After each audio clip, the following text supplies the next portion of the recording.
Welcome back. Today I'm going to listen to a couple of songs off of Band-Maid's single YOLO. I've already listened to their first 3 albums, and I would really like to get to the next one, which is Just Bring It, but they released a single before that called YOLO. It has 4 songs on it. We're going to do 2 today, like I said, but you might have already noticed I have a special guest with me today. This is my son, Benjamin. Hello.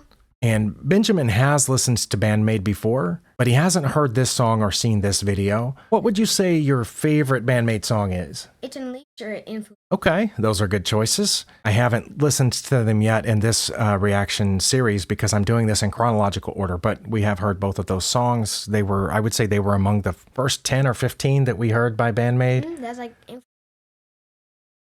Influencer was the first one you saw? Okay. I guess let's just switch over and do, instead of what I normally do, which is just the audio first, we're just going to go straight to the music video for YOLO. All right, and I have seen this video before and I have heard this song before, but it's been a while and I'm pretty sure I've never listened to it with these headphones, and I'm pretty sure my son has not heard this song ever. Okay. All right, well, you ready? Mm-hmm. Let's just go.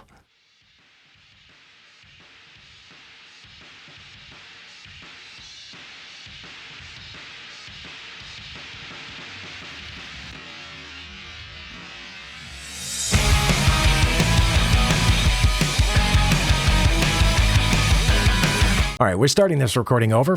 We had some technical difficulties. Both of us were only hearing audio on the left side, but now I think we got it sorted. So we did hear the first few seconds, but let's go back and hit this again.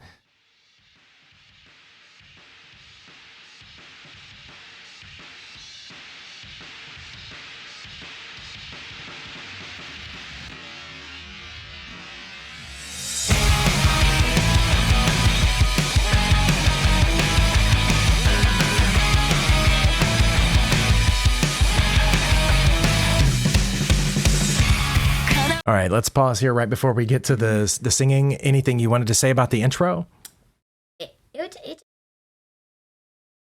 After the little buzzing at the beginning, it came in pretty strong. What do you think about the set there? Yeah, it looks like they got a bunch of pipes here all wired together in... Actually looks a little dangerous. Mm-hmm. So yeah, it looks a little dangerous. I also noticed the stage is really shiny. Oh, yeah. Because you can see the reflections of their feet there and the instruments. Yeah, somebody polished that stage. Okay, I'm going to back up a couple of seconds here. Let's go back to here. Oh, we got a shoe. That's a pretty tall shoe, isn't it? Ready? Okay. We'll go through the verse and the chorus and see what we think. It seems like it came in strong, but it's not like really hard rock like some of their stuff. Mm-hmm.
I think that's the end of the first verse and chorus. Mm-hmm. Some things I noticed is that each one of them got their own little scene for a second. Mm-hmm. It was real quick, but there was one where it was just the drummer, just Akane. There was one where it was just Psyche. So I guess they had to clear everything else out of there and to film a scene where it was just each of them for a second. I'm just really hearing the audio. Oh, okay. You're not really paying attention to what's going on. I also liked I guess when they switched from the verse to the pre-chorus, the part right before the chorus, it sped up a little bit, or it seemed like it did, because I heard the guitars come in with just like a jig, jig, jig, jig, jig, or something where it gave more of an intensity to it. It seemed like that. But then the chorus felt like it opened up and slowed down a little bit, or I'm sure it was the same tempo, but it felt slower. Do you know what YOLO means? Well, I don't know what it means in this song because I haven't read the lyrics yet. But for me, it means you only live once. So it kind of means to make the best of each moment and savor the moments that you have. You live life to its fullest, basically, I think is the idea. Okay. I also noticed these aren't just pipes. That's like an air conditioning duct, or kind of a small air conditioning duct, maybe 8-inch or a 10-inch duct. There was another one up there because I saw that's the first one I noticed on the overhead shot. Another thing I noticed is there's not a lot of color in this video. Yeah, no. It's almost black and white, right? But the drums. The drums have a little bit of red there. And I noticed this cord here, like maybe an orange extension cord or something, but it's really faded out. So they've desaturated this. I know that Miku wears a red flower in her hair and Psyche wears a blue one, but they look gray to me right now. Yeah. Right? Okay. You ready to keep going? Yeah. Okay, yeah, this one's 4.5 minutes and we're about a third of the way through. Let's go.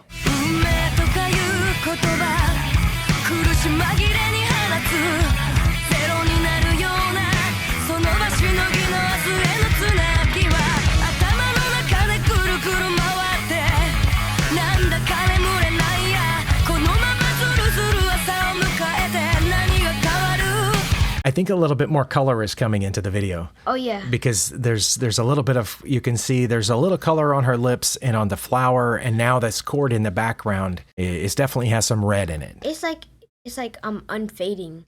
It like starts in like black and white and then it just like gets to full color. Right, yeah, it seems like the color's building up into it. Like it's aging throughout the time. Or unaging. Yeah. De-aging? Is that de-aging? Okay. Yeah, that's a good point. I also noticed some really cool bass work during that. I don't know how well your headphones are picking up the bass, but while she was singing, Konami on the lead guitar was doing a pattern. It seemed like a repeating pattern, but Misa was just almost soloing on the bass. I could hear it like a little. Yeah, that was really impressive. Okay.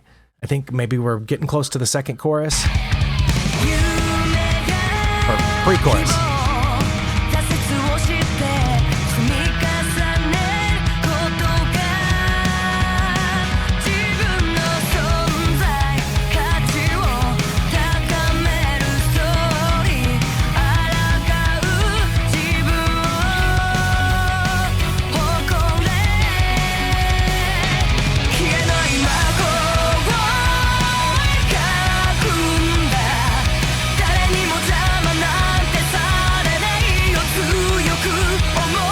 See, she's by herself there for a second.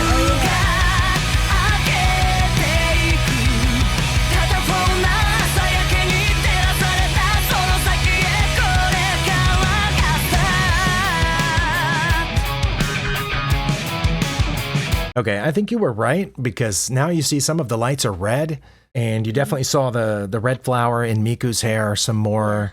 The green, Konami's guitar looked green. So the colors seem to be more fully saturating as the video goes on. But I like how like they get their moments by themselves. Yeah, that's awesome. It's basically them just like doing a solo.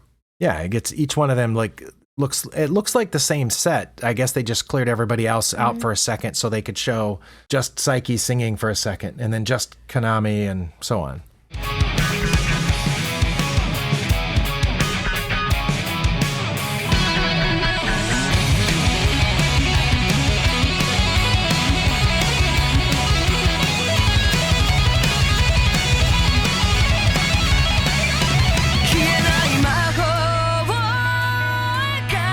I'm going to go back and hear the guitar solo again. Is that all right?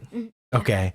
And did you notice at the end of the guitar solo, everything kind of dropped out? And then Psyche just started that's one thing that's becoming really common, I'm noticing, in their later stuff. And here in this early to medium stuff, where I'm seeing that happen more and more often. Because I started at the beginning and I'm coming back up through in order. So instead of just going from the solo back into a normal chorus or something, they drop out and have a peaceful moment to give you like a breather. I did notice right before the guitar solo that it looked like Konami was really just hitting those strings. Yeah, okay, that happens to be a shot there where Miku's by herself. But there's definitely more color now. There's some yellow in the background. You can see the blue here on the amp, and some of the cords or wires are red. You can see the red in her flower. You can also see like the whites more fuller. Oh, okay. All right, let's see if we went up behind the solo here. I think we did. I mean, before the solo. Yeah.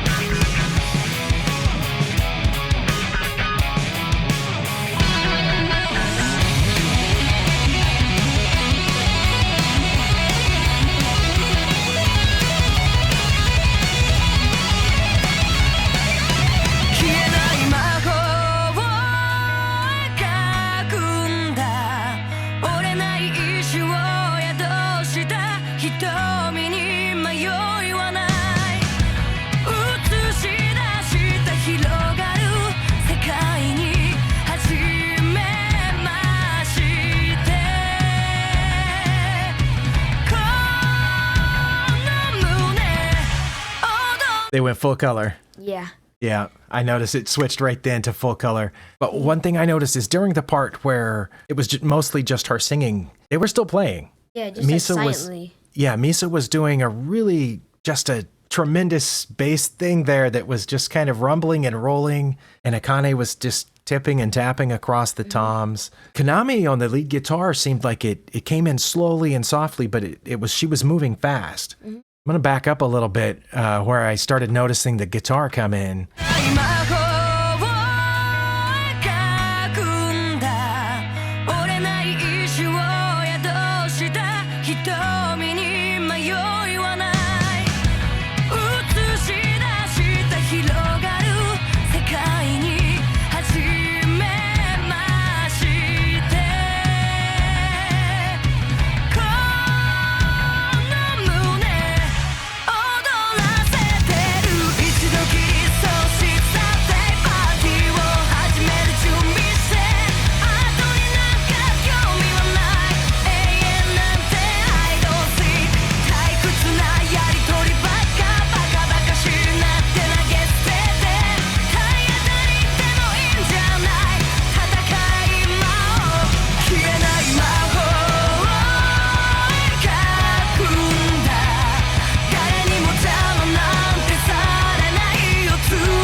So what did you think? It was a good song overall. Yeah, it wasn't one of their harder, faster ones. Like Unleash feels pretty frantic, and Influencer is just popping. This was more of a I don't know what to call it. Song. It was calmer, yeah, but there was still intensity to it. It wasn't fast like some of the ones that I like the most. But I have a feeling that the instrumentals. Okay, that's a good prediction. Yeah, do you want to hang around for the instrumental? You don't have to. All right. Well, thank you for being here and for offering your input. All right. I don't know if you caught that last part that my son said. He predicted that the instrumental won't be quite as good because he thought that the voice was a big part of this song. And I agree. Not just the parts where Saiki and Miku were singing together, but the parts where Saiki was singing by herself, it lends a very particular flavor to this song. I think I've already mentioned in a previous video that when I first started watching Band-Maid, Akane was my first favorite Band-Maid member, and then others began, settling in or catching my attention. And I hate to admit it, but I think Saiki was the last one that fully, sunk into my brain that like she's an essential part of this band. But now I can't, because now I've listened to some covers, some of the community covers of the song and other people that have covered the songs. And of course, if there's vocals, they have different voices than her, and it takes away something. Nothing against those people. They're wonderful singers, every one of them.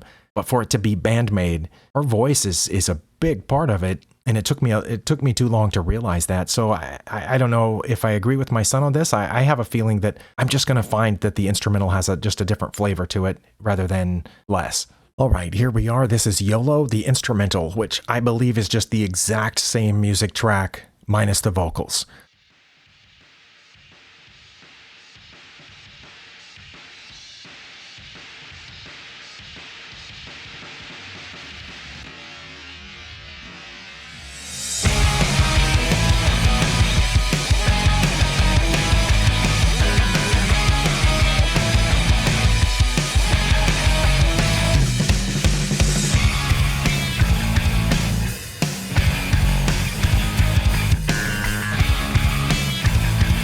All right off the bat, I could tell where the part was that the voice was missing because there were pieces of the music that I didn't hear because I was listening to the voice. But in this version, I'm definitely hearing Misa's bass in there, and I like the little accents with the guitar.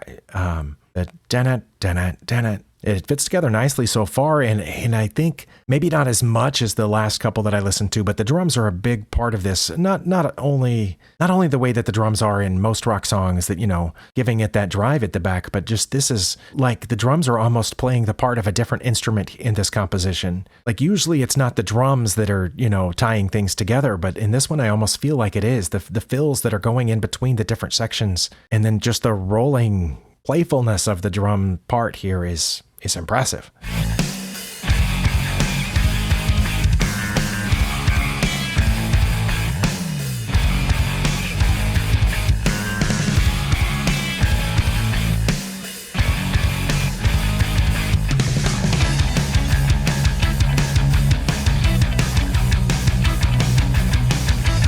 Okay, I was wrong in the original one. That wasn't the guitars that started going faster. I mean, there might have been a guitar there, but that was Misa. And I mean, the drums were probably a part of it too, but that's a bass guitar that's starting to drive that faster. I just couldn't tell because there were vocals layered on top of it. And for once, I think Misa is just playing the same note over and over again, at least for small sections, but it works here.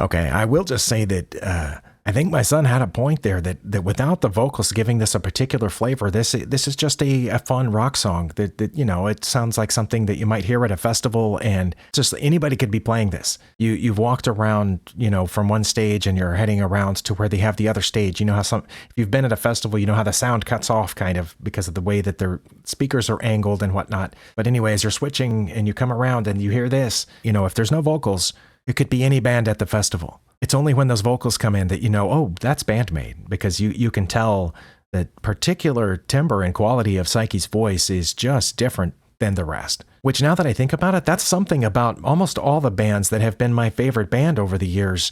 Even though it was the music that drew me in, it was the vocalist that marked it as that band. That's why it's always so difficult for some fans when the band switched vocalists, which we know happened with, AC/DC, and it happened with Van Halen and so on. You get to recognize that particular sound of a vocalist, and then they get a new one who gets close, but it's not quite the same. And of course, with no vocalist at all, it could be anybody on those instruments. Okay. I was wrong. It can't be anybody on that bass guitar. Right? Tell me I'm wrong, but there's only a handful of people that can give you that same feeling on the bass. She probably heard me say that and had to prove me wrong.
Okay, wow. Yeah, Misa definitely had something to say during that section, and Akane was right there with her. It's amazing to me just how much the drums mean to this song. If you took out, and maybe they can do this in the studio, just take out the whole drum line of the entire song and just leave the rest of the instruments, and then have another drummer come in. They tell that drummer the time signature and the tempo, and give him a click, or her, and have them play that song. lay down a drum part for this song. Maybe say where the breaks are going to be, that kind of thing. And they just play a rock and roll drum part to this song. It changes the whole thing, I think.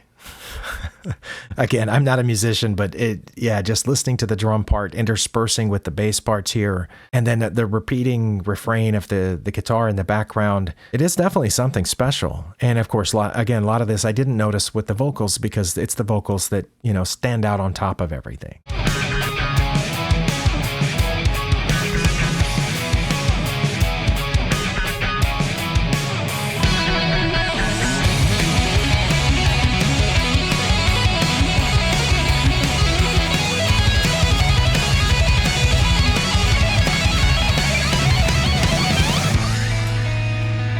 Another thing that I meant to mention earlier, but I didn't want my talking part to be too long, is the very judicious use of the double pedal. I'm pretty sure Akane just has the one bass drum, but she has the pedal set up with so she can manipulate two, whatever those things are called. The mallets, I guess is what you would call them in marching band. And it wasn't constant throughout the song, like you would hear in a lot of really fast hard rock or metal songs. It was just placed where she wanted it, or where they wanted it, just for the emphasis, just to, it's enough to drag your attention and go, oh, this part was harder. And then this part's, the tension grabs you and then the tension releases and it tightens up and then it releases.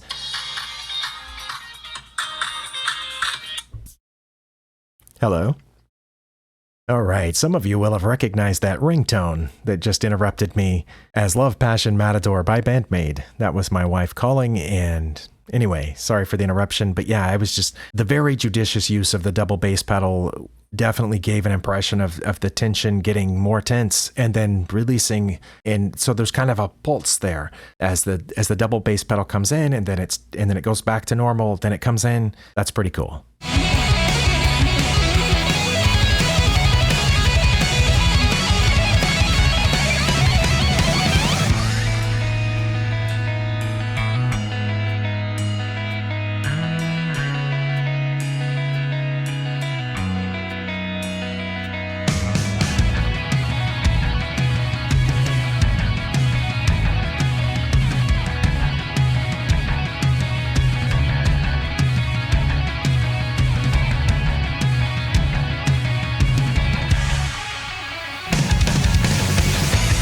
I hesitate to say this, but man, that part I think I liked that part better without the vocals.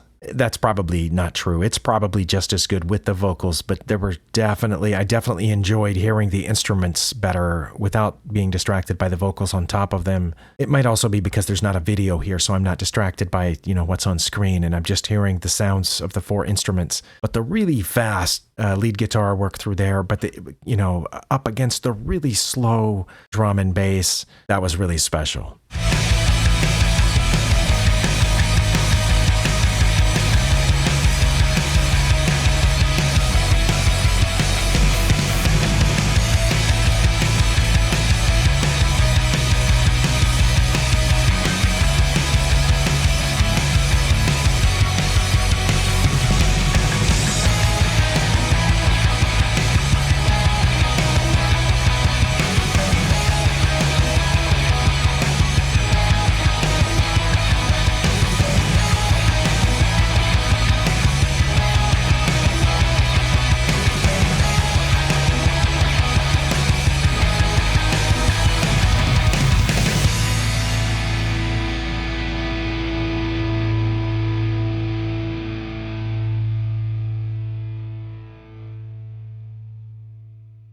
That was really interesting. And I find myself wishing that more bands would do this. And maybe more bands do, and I just never knew about it. But none of the bands that I ever listened to my knowledge, had regularly released a song and then released the instrumental version of that song. And someone will let me know, was this the first time that they did that?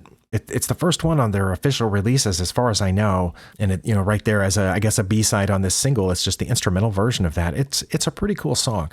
I'm not going to say that this is going to end up in my top 20 Band-Maid songs, but I do like that it provides a little bit of a change of pace from the harder driving songs that I like, but it's not, so slow that it takes you out of a rock and roll mood. The change ups in this song are impressive. And like I said, just the the power trio, I guess, whatever you call the three here that I keep noticing, the lead guitar, the bass guitar, and the drums. The interaction between those three is really what makes so many of these songs. And of course, again, it makes it Band-Maid when you have Psyche sitting on top and Miku interacting with her vocally. But I think I derive 90 to 95% of my Band-Maid enjoyment from Misa, Konami, and Akane. And I think that stood out again in this song. If there were official releases of so many of their songs, just the instrumental version, I would make a whole new playlist of that, and I would listen to that a lot. Probably not quite as much as I listen to the regular, song, the regular versions of the songs with the vocals, but I would listen to it a lot. I know I would. Like I said, in this case, for me, it's about 50-50, which one I like better. There's a strong part of me that's leaning toward the instrumental version, but there's another part of me that says it's not Band-Maid without Psyche. But anyway, I'm sure we all have our differing opinions on that, and probably for some of you, this is your favorite song, and if so, I didn't mean any harm by what I said. It just, for my taste, it's a good song, and a lot of bands, as we often say about Band-Maid, a lot of bands would be proud to have this in their catalog. I'm just comparing it to my other favorite Band-Maid songs. So anyway, thank you for stopping by one more time, and I'll see you next time where we do the rest of this single, Matchless Gum and Unfair Game.